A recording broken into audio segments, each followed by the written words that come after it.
वे खाने की कमी के कारण मर गए। इस महाविनाश में सिर्फ वही जीव जीवित बच पाए जिनका वजन 25 किलोग्राम या 25 किलोग्राम से कम था। लेकिन इस महाविनाश ने ही पृथ्वी पर एक नए प्रकार की प्रजाति को जन्म दिया और वो प्रजाति थी मैमल्स। इनमें मैमल्स का विकास तो डायनासोर के समय ही हो गया था, लेकिन इस महाप्रलय में ये जीव ही जीवित बच पाए।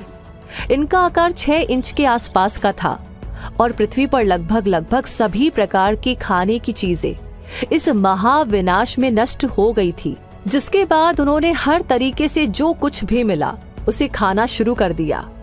धरती एक बार फिर से फलने फूलने लगी और पृथ्वी पर एक बार फिर से पेड़ पौधों का विकास होने लगा। पेड़ पौधों के विकास से पर्याप्त मात्रा में खाने की उपस्थिति के बाद जीवों में आनुवंशिक परिवर्तन होने लगे और ये मैमल्स लगातार होते आनुवंशिक परिवर्तन के बाद प्राइमेट जैसी कुछ प्रजातियों में बदल गए। ये प्रजातियां अधिकतर पेड़ों पर ही रहती थी और हमेशा फल ही खाती थी। हजारों सालों तक इसी तरीके से रहने और पेड़ पौधों पर चढ़ने के कारण इन प्रजातियों में धीरे धीरे उत्परिवर्तन होने लगा, जिसके कारण इनकी पूंछ छोटी होने लगी और हाथ लंबे होने लगे।